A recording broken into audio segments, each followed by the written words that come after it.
Vamos passar então para o próximo painel, preparação das informações Bom. para o SPED. O Wilson Gimenez Júnior já aí a ponto de iniciar. Legal. Por favor. Bom, preparação para as informações do SPED, né? O SPED, ele vem dentro de um bojo de várias inovações tecnológicas que o fisco vem trazendo para os contribuintes de maneira geral, e aí se inclui também o terceiro setor, né?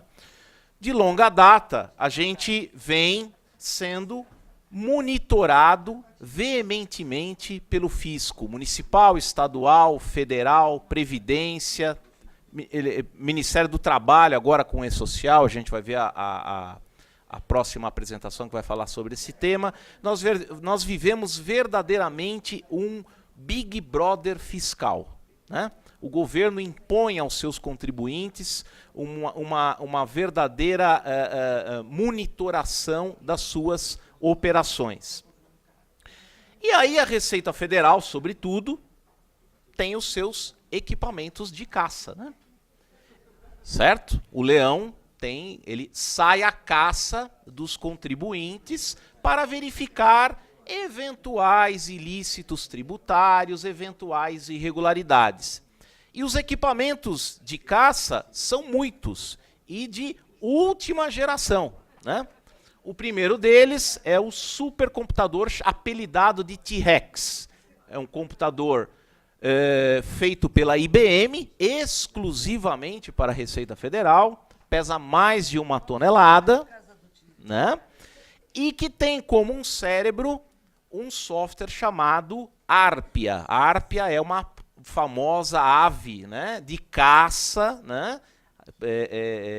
Sugestivamente o software foi apelidado com esse nome. É um software que tem uma inteligência artificial, foi desenvolvido pela Unicamp e pelo ITA. Além disso, os nossos auditores fiscais têm um aplicativo chamado Contágio, né? Não tem nada de contagiante, né?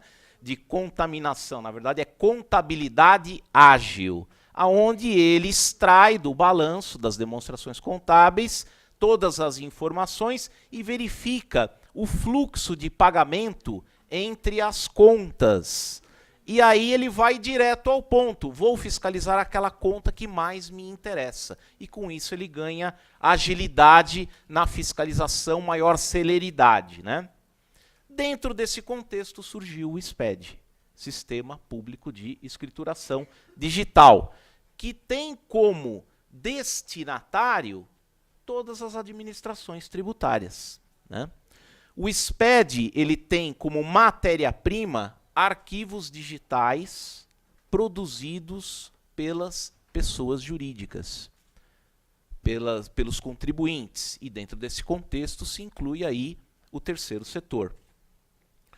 Os canais de comunicação que o SPED possui são 4, né? A gente chama de pilares. O primeiro pilar do SPED é a própria nota fiscal eletrônica, que desde 2007 muitas empresas estão obrigadas a emitir, né? Depois surgiu o SPED fiscal, atualmente dividido em EFD, Escrituração Fiscal Digital das Contribuições, e Escrituração Fiscal Digital do ICMS IPI. Agora vai surgir também a ECF, Escrituração Contábil Fiscal, né? Agora em setembro, que algumas entidades do terceiro setor estarão obrigadas a entregar, não é, Edeno? Depois veio o quê? O SPED Contábil. SPED Contábil, o Jair falou muito bem aqui dos livros, né, do cuidado com os livros, de registro dos livros, livro diário, livro razão, etc., livro das demonstrações contábeis. Esses livros agora serão digitalizados. E o terceiro setor também está incluído dentro desse contexto para determinados casos. A gente vai ver mais à frente um slide tratando só do SPED Contábil. E o último pilar qual é? O E-Social, né? Que a doutora vai fazer posteriormente a minha uma apresentação específica sobre esse tema. Toda essa inovação tecnológica, todo esse controle exige que o contribuinte, de maneira geral, e aí também se inclui novamente o terceiro setor, mude o modo convencional de se relacionar com o seu contador, né? A palestra ela vai dar mais ênfase àquela entidade, àquela pessoa jurídica que tem a sua contabilidade terceirizada, que é, na grande maioria dos casos, o que acontece, né? Poucas são as entidades que têm contabilidade própria, né? Mas também vale, aí significa que o departamento de contabilidade lá tem que também ficar atento a todas essas questões que a gente vai demonstrar aqui para vocês. Como é que era no passado? O terceiro setor, a entidade, o contribuinte de maneira geral, emitia os seus documentos, os seus recibos, arquivava os seus elementos de despesa, custos e etc., e encaminhava para o contador. O contador, através do seu sistema, ele acabava gerando as obrigações sozinho, sem a participação efetiva da entidade do contribuinte, e distribuía para todos os entes federativos, Previdência, Prefeitura, Secretaria da Fazenda, Ministério do Trabalho, Caixa Econômica Federal e por aí vai, né? Agora, a participação do contribuinte, da entidade, ela é fundamental, ela é determinante, porque sem isso, a organização contábil, o contador, não vai conseguir cumprir todas as obrigações exigidas pelo sistema público de escrituração contábil. Por que ele não vai conseguir cumprir? Porque vários dados que estão contemplados dentro dos arquivos exigidos pelo SPED são inerentes ao negócio da pessoa jurídica, ao objeto da entidade do terceiro setor. Estão presentes ali na obrigação acessória informações de gestão, né? Só cabe à própria entidade, à própria pessoa jurídica, gerar estas informações. Mas ela tem que ter estrutura adequada para gerá-las. Que tipo de estrutura? Um software e um pessoal capacitado.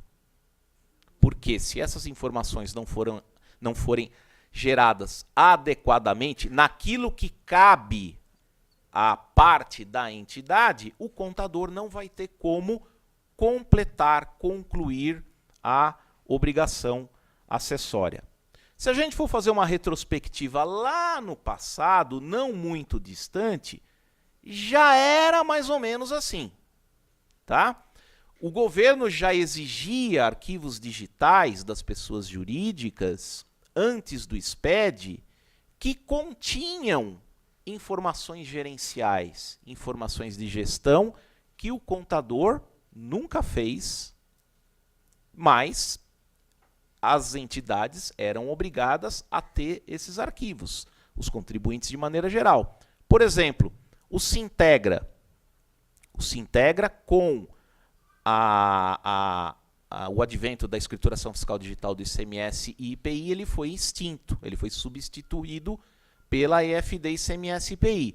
Mas como é que era feito o Sintegra? O Sintegra ele tinha vários registros, né? Registro 54, 74, 75 e etc. Muitos registros deveriam ser gerados pela própria pessoa jurídica, pela própria entidade, né? Para que o arquivo fosse gerado de forma completa. Cabe à empresa contábil somente gerar os registros aqui do 53, essas operações interestaduais, totais de notas fiscais. O resto são informações gerenciais. Também tínhamos e ainda temos, antes do SPED, mais duas obrigações acessórias digitais, uma chamada MANAD e a outra chamada IN86. Tá? O que pedem esses arquivos? Muitas informações. E grande parte dessas informações devem ou deveriam ser geradas pela própria entidade. São esses primeiros registros aqui, né? A contabilidade teria condição só de gerar a segunda parte aqui dos registros. Mas por que nunca ninguém se atentou a essa questão da exigência desses arquivos, da entidade ter a necessidade de produzi-los? Porque esses arquivos não eram entregues de forma regular. Não eram entregues mensalmente, trimestralmente, mensalmente. Eram entregues quando? Somente quando a fiscalização aparecia. E aí era aquela correria para produzir de maneira precária esses arquivos digitais. E aí acontecia aquele grande problema. Só que essas fiscalizações, elas não eram frequentes. Agora, com o SPED, nós temos a obrigação de entregar periodicamente esses arquivos digitais, conforme determina a legislação, independentemente da empresa, da entidade estar sendo ou não fiscalizada. A inovação tecnológica ela acabou provocando uma mudança comportamental no relacionamento entre a pessoa jurídica, o contribuinte, a entidade e o fisco. Os papéis foram invertidos. Não é mais o fisco que vai até a entidade, que vai até o contribuinte, fiscalizá-la. É o contribuinte, é a entidade, a pessoa jurídica que vai até o fisco levar as informações que ele precisa para a fiscalização através da entrega dos arquivos eletrônicos, né? Esses arquivos eletrônicos, como a gente viu, tem informação de gestão, não tem só informação contábil, informação fiscal, informação que até então só o contador produzia. Tem informação também inerente ao negócio da entidade do terceiro setor. Por que tanto detalhamento? Os papéis não foram invertidos? Não é o contribuinte que vai até o fisco levar toda a massa de dados para o fisco fazer a fiscalização? Perfeito, mas como é que ele vai fazer a fiscalização sem o detalhamento? Ele precisa de todos os dados para analisar se os cálculos foram feitos corretamente de acordo com a legislação, se os tributos foram calculados e pagos adequadamente. Por isso é que ele precisa de todo aquele detalhamento. E aí, de maneira eletrônica, ele vai apurar qualquer tipo de eventual ilicitude tributária, sem ao menos fazer uma visita no contribuinte. Então, o fisco investiu pesado em tecnologia para não ter o gasto e a morosidade de uma fiscalização em loco, né? Então, esse é o grande trunfo do fisco com a utilização de toda essa inovação tecnológica. Claro, se a empresa for notificada eletronicamente, cabe a ela o direito de defesa, de prestar os esclarecimentos necessários e muitas vezes até não há nada de errado. Mas o fisco nem foi na empresa, nem foi no contribuinte, nem foi na entidade. Ele já vai saber se há no cruzamento das informações alguma coisa errada. Está aparecendo multa de trânsito. Só vai chegar uma correspondência para você dizendo que tem algo errado, só falta sair a sua foto ali, né? Porque eletronicamente tudo já foi apurado, tudo já foi diagnosticado. Como é que a entidade vai produzir essas informações inerentes ao seu negócio para entregar para o contador terceirizado? O sonho, que está bem distante, seria uma base única. Contador e entidade trabalharem com um único software, aonde cada um operasse o seu próprio módulo e ele fosse totalmente integrado. Mas isso é uma exceção, não é isso que acontece. Na verdade, essa integração vai ter que acontecer por intermédio de uma integração entre o software da contabilidade com os arquivos gerados pelo software da entidade, né? E aquele modelo comportamental que a gente tinha antes, ele vai ter que mudar. Agora o terceiro setor ele vai produzir os seus documentos, né? Vai gerar as suas operações através do seu software. Sem software não tem conversa, tá? Esse software vai produzir arquivos parcialmente preenchidos com as informações inerentes ao negócio da entidade, inerentes ao objeto da entidade, e vai mandar esse arquivo para o contador, importar para o seu sistema, para que o contador termine, conclua a geração da obrigação acessória e transmita para a Receita Federal. Tá? Obrigação acessória, quando eu falo, na verdade, são aqueles subprojetos do SPED. A EFD, ICMS, IPI, a EFD das contribuições, né?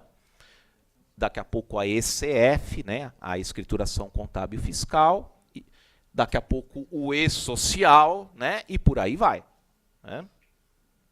Como é que vai funcionar essa integração cliente-contador, entidade, organização contábil? Em primeiro lugar, muita conversa entre a entidade com a contabilidade.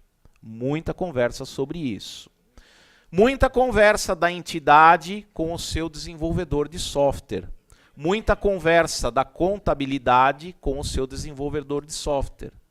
As empresas de software da entidade e da contabilidade terão também que conversar para tratar da integração desses arquivos, de modo que a entidade gere parcialmente o arquivo naquilo que lhe cabe e mande para a contabilidade concluir o arquivo com as informações tributárias e contábeis, os fechamentos e etc., para que esse arquivo seja entregue à Receita Federal, né?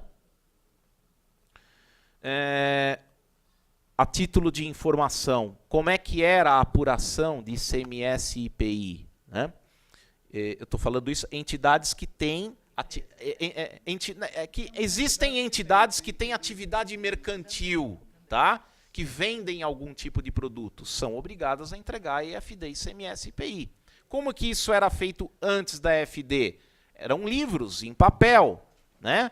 A escrituração convencional não passava de 52 campos. Agora, com a escrituração digital, isso foi aumentado para 185 registros e 1.492 campos. É muita coisa. Muitos desses campos e registros são inerentes à atividade da entidade. E na EFD Contribuições, como é que era feita a apuração de PIS, COFINS, etc., que as entidades são contribuintes, né? Não havia nenhum tipo de escrituração, era uma mera memória de cálculo. Agora a gente já tem uma obrigação própria, uma obrigação acessória própria, com 181 registros e 1.517 campos. É muito complicado, muitos desses registros, muitos desses campos não tem nada a ver com contabilidade, tem a ver com a gestão da entidade, tá? E a contabilidade? Jair falou dos livros. Como é que eram na época do papel? O contador da sua época, né, Jair? Da época do Jair, né Gildo? Por incrível que pareça, os livros, mesmo em papel, já eram gerados no computador. Olha só que legal. Né? Há muito, desde os anos 90, 80, não é isso? Acho que até um pouco antes, né? Eu comecei com os birôs, né? Depois veio, antes da ficha tríplice, não é do meu tempo, evidentemente, né? Da gelatina, etc. e tal. Mas os livros, até dos anos 80 para cá, 70 para cá, já era feito no computador os lançamentos contábeis, né? Aí a gente passava do computador para o papel. Né? E do papel, isso era encadernado. A gente pegava esse livro e registrava no órgão competente. No caso das entidades, geralmente é cartório, né? No caso das empresas mercantis, é junta comercial, né? Fazia o registro e o livro ia para onde? Para uma bagunça de arquivos e ficava lá à disposição, se for o caso, da Receita Federal e de qualquer outro ente para ser fiscalizado, né? E aí cai naquele negócio do arquivo morto, né? Arquivo morto ou arquivo inativo? Olha só o problemão que a gente tinha. Isso foi resolvido, né? Como é que será agora? Para as entidades enquadradas na IN 1510, né? Que são aquelas que são obrigadas a entregar a IFD contribuições, né? Aquelas que têm tributos superiores a R$10.000, não é isso? Beleza. Essas entidades deverão migrar de uma contabilidade feita no papel para uma contabilidade digital. De que forma? Começa no mesmo lugar, no computador. O computador vai gerar não mais folhas de papel para serem encadernadas, mas um arquivo no formato TXT. Esse arquivo ele vai ser assinado com certificado digital, tanto pelo contador como pelo dirigente da entidade, tá? Esse arquivo vai ser validado num aplicativo da Receita Federal chamado PVA. E aí vai ser transmitido pelo ReceitaNet e vai lá para, não mais para o armário todo empoeirado, vai para os servidores do nosso T-Rex.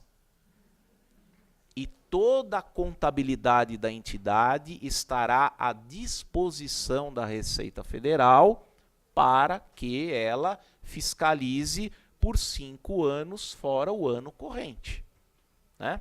Então, a exatidão, o detalhamento dos lançamentos contábeis agora estão numa vitrine para a Receita Federal admirar.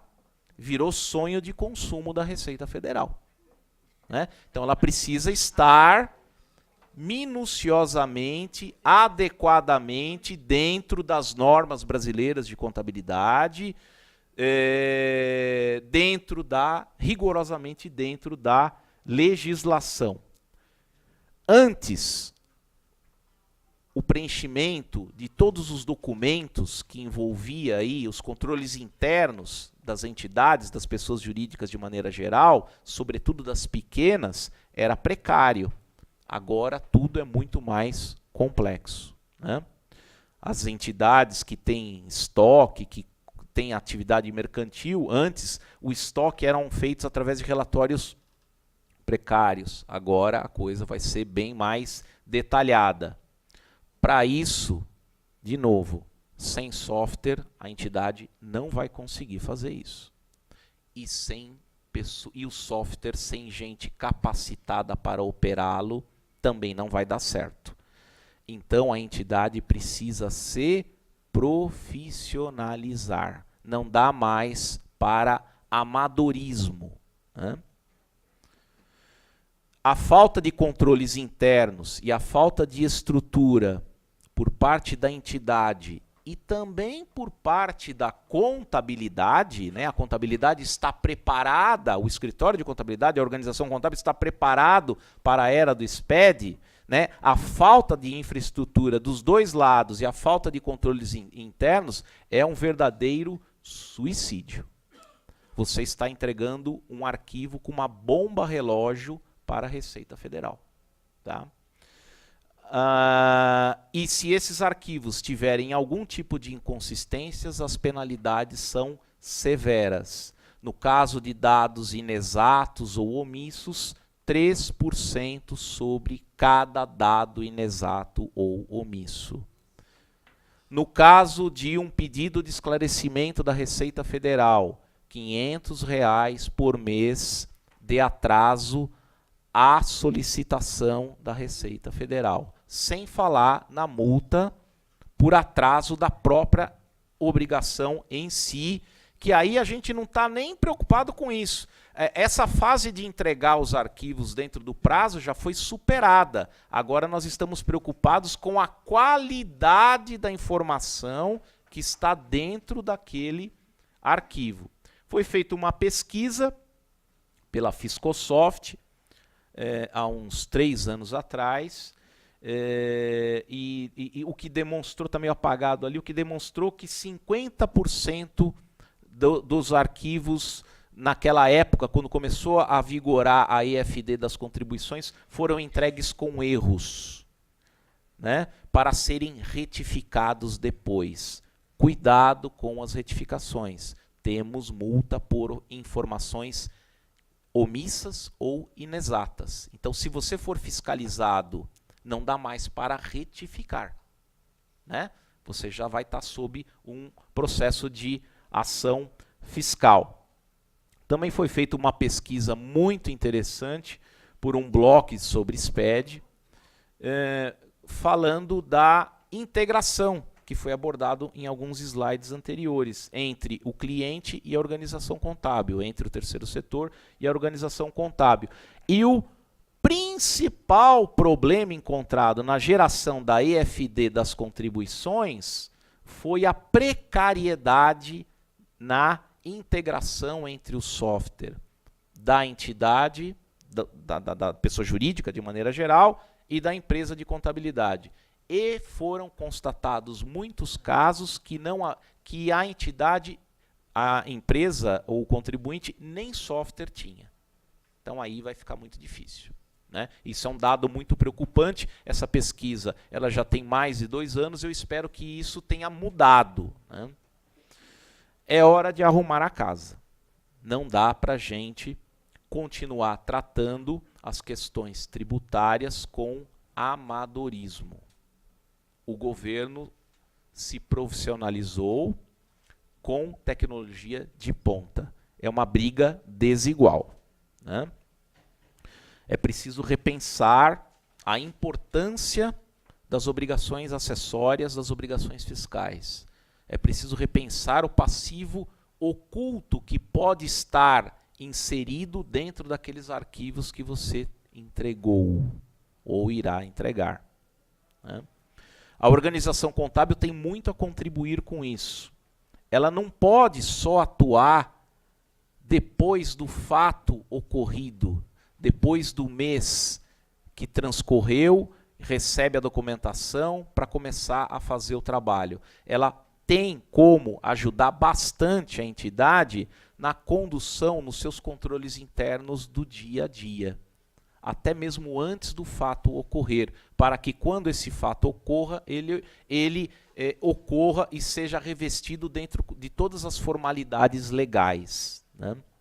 A atuação conjunta da contabilidade com o contribuinte, com a pessoa jurídica de maneira geral, ela deve ser até antes do início de qualquer tipo de operação ocorrer, para que essa operação seja, desde o início, tratada de maneira adequada. Precisa haver muita sinergia, né, entre a organização contábil e a entidade do terceiro setor, a pessoa jurídica de maneira geral, aliado a muita tecnologia, né? Sem tecnologia não vai dar para produzir os arquivos adequadamente. Existem muitas ferramentas de prevenção, né? Auditores eletrônicos que as empresas de contabilidade podem se valer para validar os arquivos que estão sendo gerados.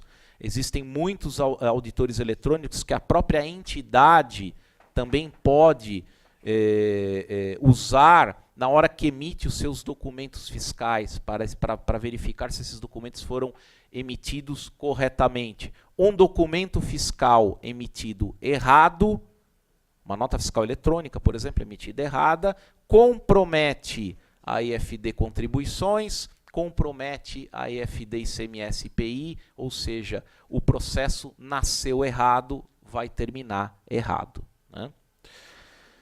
6 dicas para que as entidades, as empresas, as pessoas jurídicas, de maneira geral, se atentem a todas essas questões, né, impostas aí pelo sistema público de escrituração digital.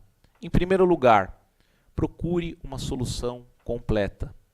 O contador da empresa, da entidade, ele tem que ser especializado nisso. Ele tem que entender desse segmento. E ele tem que estar bem familiarizado com o SPED, para que ele dê toda a orientação necessária à entidade a procurar um software capaz de gerar as informações que ele precise. E ele tem muito a contribuir com isso, né? Segunda dica, aproveite a oportunidade para revisar toda a tributação adotada, porque essa tributação vai estar refletida na IFD Contribuições, na IFD ICMS-PI, de uma certa forma no SPED contábil e agora na escrituração contábil fiscal, na ECF, que veio para substituir a DIPJ. Terceira dica, aproveite a conversa com as empresas de software da organização contábil e com a empresa de software da entidade para extrair ideias. De repente você está fazendo um determinado processo que ele pode ser otimizado. Essas empresas de tecnologia também podem contribuir bastante e fazer com que você simplifique o processo e faça de maneira correta. Quarta dica interessante, condicione o trabalho ao uso de algum aplicativo de auditoria eletrônica. Se for possível, antes de fazer a transmissão de um arquivo do SPED, valide ele através do uso de um auditor eletrônico. Isso é muito importante e te dá bastante segurança antes de fazer a transmissão. O PVA, que eu falei, aquele aplicativo que você transmite, aquele aplicativo da Receita Federal que você transmite, ele não valida conteúdo algum. Ele valida a estrutura do arquivo. Ele vai validar se você não manipulou os registros e campos do arquivo, mas o conteúdo, o que você colocou ali, ele vai aceitar, né?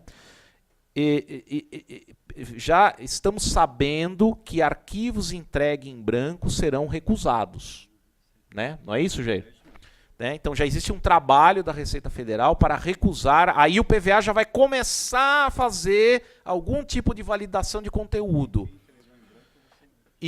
E quem entregou em branco já não vai ser aceito e, consequentemente, será multado por falta da entrega, né? E impossibilitado, inclusive, de retificação, porque ele vai ser contado como não entregue. Então, é muito importante fazer uso dos aplicativos de auditoria eletrônica. Quinta dica, estabeleça um contato direto, pessoal, entre a pessoa que cuida desses assuntos na entidade e a pessoa da organização contábil que está cuidando da conta da entidade, né? Para que, se houver algum problema de comunicação, de envio de arquivos, etc., isso seja tratado com maior agilidade. Eu sei, entidade, eu, pessoa que estou cuidando dos controles internos da entidade, eu conheço a pessoa lá da organização contábil que está cuidando da nossa contabilidade. E a pessoa lá da organização contábil conhece a pessoa da entidade que está tratando, que está cuidando dos controles internos. A sexta e última dica, você, entidade, empresa, pessoa jurídica de maneira geral, eu acho que essa é até a dica mais importante. Você tem que encarar esse desafio não só como um mero cumprimento de uma obrigação acessória, tecnológica, digital, imposto pelo governo. Você tem que acreditar apostando nos benefícios de uma gestão.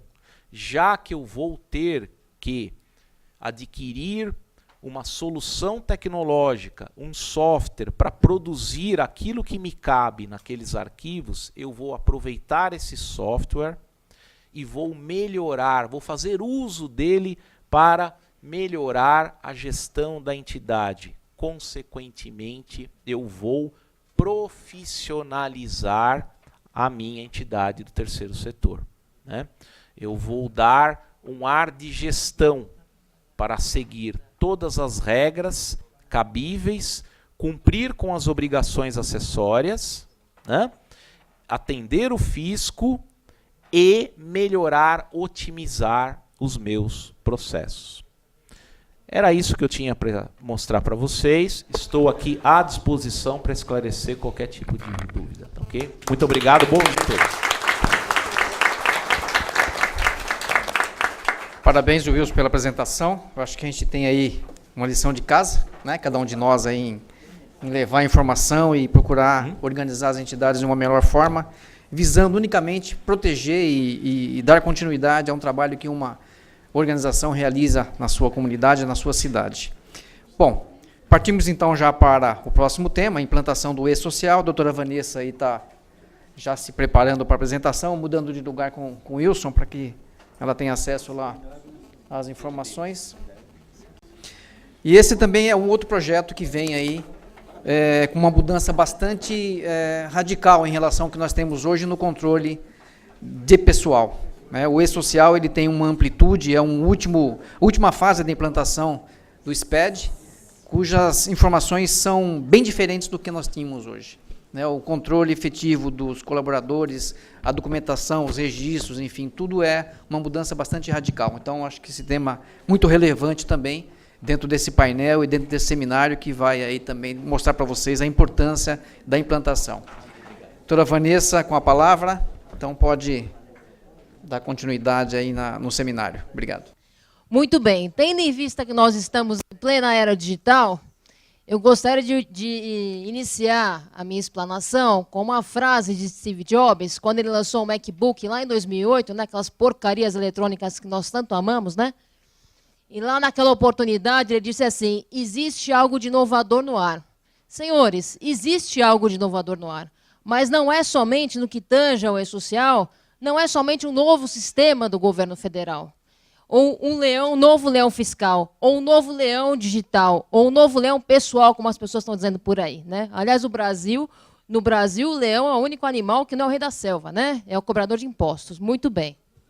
Mas nada disso importa. Então, nós temos aí uma mudança cultural muito latente no terceiro setor. Eu vou até me utilizar da fala do Jair e do Wilson. O terceiro setor ele não comporta mais amadorismo de uma vez por todas. Não é porque eu pratico filantropia e o serviço que o poder público deveria fazer que eu estou isento, estou alheio a tudo aquilo que acontece no mundo. Ok? Vamos lá. O E-Social, então, é um sistema que compilará as informações que hoje são transmitidas para a Caixa Econômica Federal, Ministério do Trabalho e do Emprego, Receita Federal e INSS. Primeiro mito tem que ser derrubado. Isso aqui não será uma coisa só. Tem muita coisa na internet falando, mas a partir de agora será um único órgão. Não.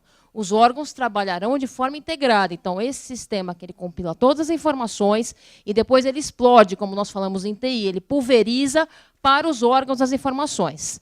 Então, tudo que é relativo ao FGTS estará lá dentro. Admissão, demissão, cadastro de funcionário, estará tudo lá dentro. A DIRF será extinta pelo evento S1300, ok? E nós temos as informações também previdenciárias. Então, primeiro mito, eles continuam órgãos autônomos, cada um dentro da sua casinha. Eles vão receber as informações que serão compiladas dentro do sistema. Está muito rápido? Obrigada. Bom, e por que o E-Social será obrigatório? Né? Não vou me alongar aqui, ele é obrigatório porque nós somos empregadores e precisamos estar dentro dos ditames do SPED, ok? Muito bem. O E-Social tem por finalidade coletar de forma única, integrada e padronizada as informações trabalhistas, previdenciárias e fiscais, da importância da sinergia falada há pouco. Muito bem. O sistema ele vai compilar toda a informação de mão de obra onerosa, com e sem vínculo empregatício. Então, o sujeito CLT, o sujeito que é autônomo, tudo estará lá dentro. Tá. Como que é a logística disso? Eu pego um arquivo no formato XML, portanto, OLX, desapeguem do TXT aqui. Tá? Aqui é arquivo formato XML. Por quê? Porque ele tem uma maior portabilidade, ele tem uma sintaxe básica, ele pode ser lido em qualquer computador e praticamente em qualquer programa. Tá? Então, aqui é arquivo XML. Então, o empregador, nós, terceiro setor, transmitimos um evento, o sistema chama de evento essa nomenclatura, para o e-social explode para todos os órgãos as informações e depois devolve, ok? Então, vocês perguntariam, XML, TXT, isso é coisa de Deus, Vanessa? Não. Isso é coisa de TI e do governo federal, ok?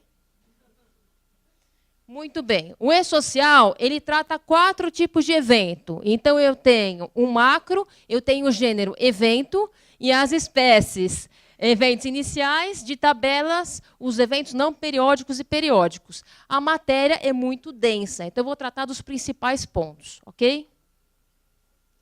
Muito bem. Eventos iniciais. Eu vou cadastrar o empregador, que somos nós, no caso, e todos os meus empregados. Sem fazer isso, não dá para começar a rodar o sistema, ok? Muito bem. Lá eu vou cadastrar o FBAS, RAT, FAP. Então, assim, eu vou dar uma fotografia inicial da minha entidade dentro do e-social. Ok? Muito rápido? Tá. Isto aqui, por favor, não é em vão, tá, gente? Tá? Dessa cor piscando, ok? As entidades do terceiro setor, como nós sabemos, elas têm uma série de certificações, ok? Então, você pode ter com benefício fiscal, sem benefício fiscal, e por aí vai. O PE, o PF, SEBAS, as nomenclaturas das mais bizarras, né? Então, muito bem. A entidade que tem SEBAS e, portanto, tem direito à imunidade da cota patronal, que é a imunidade do 195, mas que no Brasil o poder público é carente, né? Então, você tem que ir lá e pedir a chancela dele, né? Então, que tem o SEBAS, está aqui. Não adianta mais transmitir código, o CFIP com código 369, se declarar autoimune e não ter SEBAS. Então, é desapega a parte 2. Tá? Então, olha só.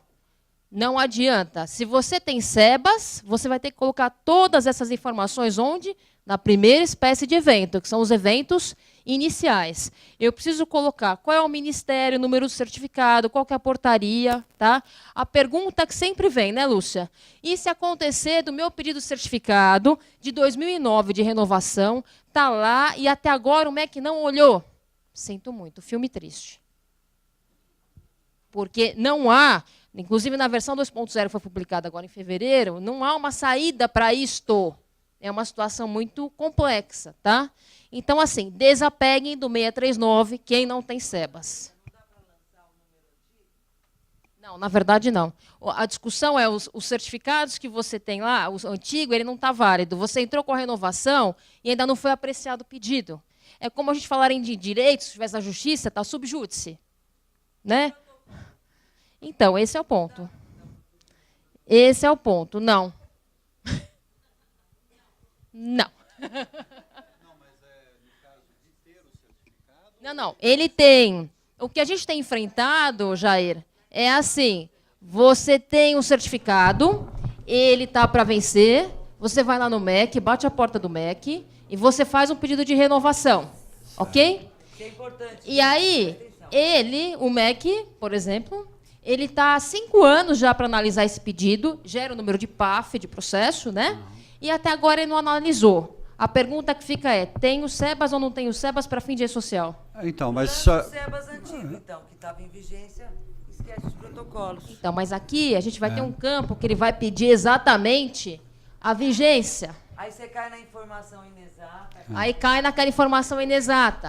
E aí gera uma incongruência sistêmica, que vai me gerar um outro problema. Então, tá? Só complementando, né? A Receita lançou, me falha agora o número da IN, né? Da Receita Federal, a qual ela atende ao atestado de tempestividade. Você tendo o atestado de tempestividade, está valendo. É uma... Aí está entendendo, aceitando o protocolo, que é de acordo com o próprio decreto, que é o artigo 8º da 7237, que ele fala que o protocolo é válido. Assim, então, sim, a 7237, sim. Isso. O ponto é outro. Eu estou indo além. Eu estou indo numa questão de logística. Não, se for a questão sistêmico. Agora, assim, as entidades não devem deixar de lançar e não pode começar a recolher, né? Bom, vamos lá. 24 de fevereiro de 2015, saiu a última versão do manual do e-social, ok? Que é a versão 2.0. Isto que eu acabei de dizer está exatamente no item 33 e no item 96. Tá? É um documento gigantesco, eu dei um print screen na tela só para vocês verem a importância, e aqui eles tratam como isenção. Tá? A gente sabe que isso aqui é imunidade, não é isenção. Isenção decorre de lei, imunidade decorre da Constituição Federal. Ok? Você está vendo o tamanho do problema? Muito bem. Então, acabamos aí os eventos iniciais. Tá? Aí nós temos os eventos de tabela, que são os eventos que tratam das informações da própria empregadora. Então, eu tenho as rubricas, as lotações, os cargos, as funções, os horários e turnos de trabalho, os processos administrativos e judiciais e os operadores portuários, que não é o nosso caso. Então, são aquelas informações que nós temos em Excel. Sabe aquelas tabelas que nós temos? Entrarão todas aqui. Tá? Aí o que acontece? Nós temos agora os eventos não periódicos, que são aqueles que não têm uma data pré-fixada para o acontecimento. Eu não sei quando eu vou contratar alguém, quando eu vou demitir alguém, quando alguém vai se acidentar, não é isso? Esse é o caso aqui. Então, tem a admissão de trabalhador, alteração de dados cadastrais, alteração do contrato de trabalho, a CAT, atestado de saúde ocupacional, atestado de temporário, alteração do motivo de afastamento e por aí vai, tá? Lembrando que vai acabar essa questão de você contratar o sujeito, esperar fechar a folha para depois transmitir CAGED, tá? Então, assim, chama o sujeito um dia antes, cadastra no sistema, depois ele começa a trabalhar. Tá bom? Bom, ainda dentro dos eventos não periódicos, nós temos outras especificidades, aviso prévio, cancelamento de aviso prévio, início, alteração e término de relação contratual com a pessoa que não tem vínculo empregatício, desligamento e reintegração. Então, pensem assim, os não periódicos são aqueles que eu não sei quando aquilo vai acontecer, não tem uma data pré-fixada. Faz parte da minha rotina, mas eu não sei quando vai acontecer. Tá? Muito bem. E aqui, os eventos periódicos, eu sei quando aquilo vai acontecer. Eu sei que todo dia 30 eu vou pagar os meus funcionários. Este é um evento periódico. Tá? Então, a gente tem aqui pagamentos diversos, remuneração, cessão de mão de obra e por aí vai. Aquilo que eu sei que naquela data, naquele deadline, aquela coisa vai acontecer. Tá? Muito bem. E a questão dos prazos, tá? Como eu já disse para vocês, no dia 24 de fevereiro foi publicada a nova versão do manual. E, nesta nova versão, o que aconteceu? Houve uma segregação dos prazos pelo comitê gestor. Né? Então, nós temos o comitê gestor do E-Social e o comitê diretivo do E-Social. Tá? O comitê gestor publicou esta portaria com os prazos. Tá? Então, para eventos iniciais de tabelas do empregador, nós temos 1 ou 7 dias de acordo com aquilo que acontecer. Então, por exemplo, quando eu contratar alguém, eu chamo o sujeito antes e depois, né, cadastro e depois ele começa a trabalhar. Né? Os eventos de tabela, eles devem ser enviados previamente à transmissão de qualquer outro evento que requeira essas informações. Então, é uma coisa meio que intuitiva. Né? Só posso transmitir, eu preciso fazer isto para depois ir para o segundo step. Os eventos não periódicos, por exemplo, como o registro, a admissão de trabalhador, é no início, como a gente já falou. Tá. Acidente do trabalho deve ser enviado até um dia útil seguinte ao da ocorrência. Tá? Desligamento deve ser enviado até o primeiro dia útil seguinte à data do desligamento. Aviso prévio em até 10 dias da comunicação ao empregado. Gente, se for passar cada uma das hipóteses aqui, a gente vai ficar aqui o mês inteiro falando os prazos. Então, eu convido aos senhores que peguem esta resolução e que leiam com muito carinho. Tá? Não, não. Essa resolução é do Comitê Gestor do E-Social. Foi publicada no Diário Oficial da União no dia 24/2, na seção do Ministério do Trabalho e Emprego. 2015.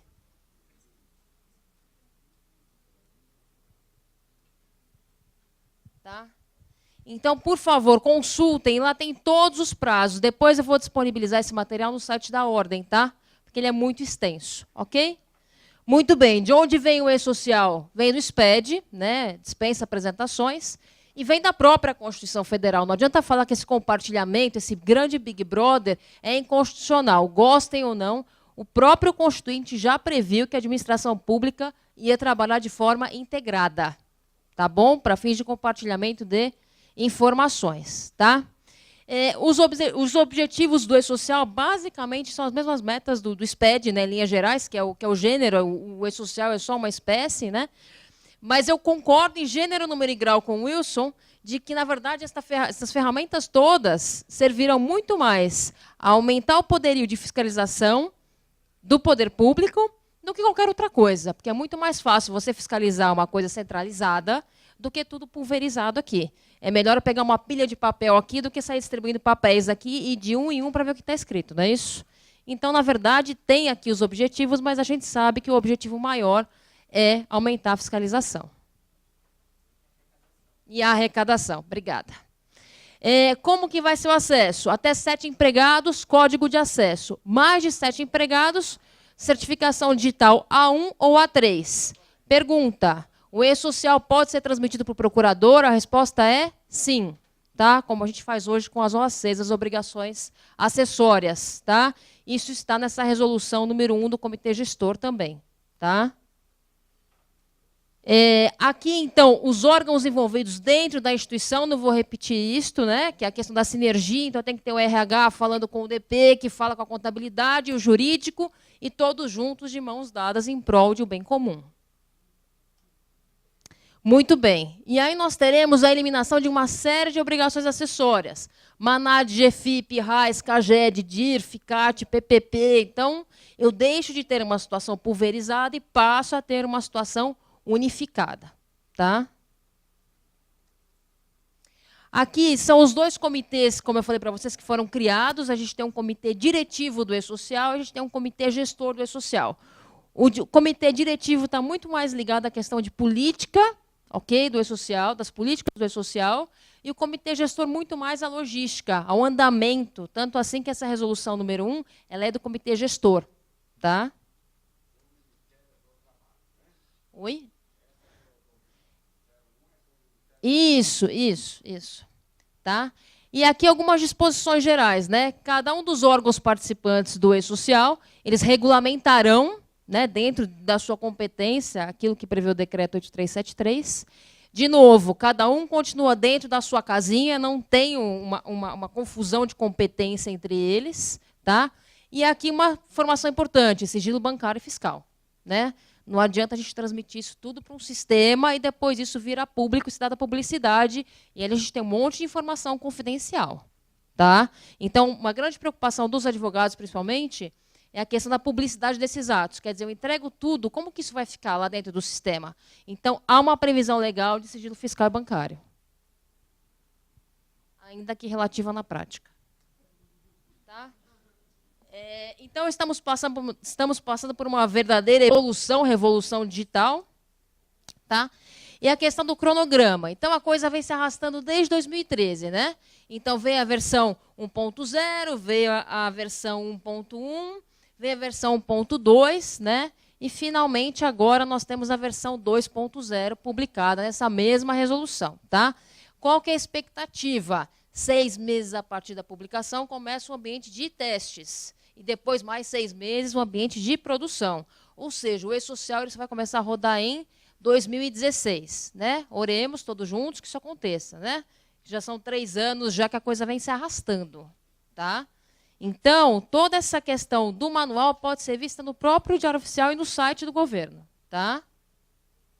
Bom, a questão das multas, né? O Wilson já falou, serão consideradas as multas da CLT e da Lei 812, que trata do regime geral da Previdência Social. E a questão da DCTF-Prev, né? Que é a questão da substituição da GFIP. E aí depois vai ter um DARF único que vai substituir a GPS. Tá? Então, hoje a gente tem DCTF para fins tributários, né? E agora vai ter DCTF-Prev, né? Que vai ter um layout próprio e uma linguagem própria. Tá? Então, aqui está o verdadeiro carnaval tributário, né? Do E-Social. A última, essa resolução número 1 de 2015. E quem trabalha à frente da instituição, gente, leiam esta resolução. Porque ali está todo o prazo. Então, você pode montar para o seu departamento pessoal, por exemplo, uma tabela. Monta uma tabela, monta um manual interno, monta uma diretriz para que os controles internos funcionem de uma forma com excelência, né? Até para você ter um bom compliance, para você ter aí uma eficiência, uma transparência aí que devem permear as instituições, ok? Gente, eu falo muito rápido, muito obrigada a todos. Bom dia.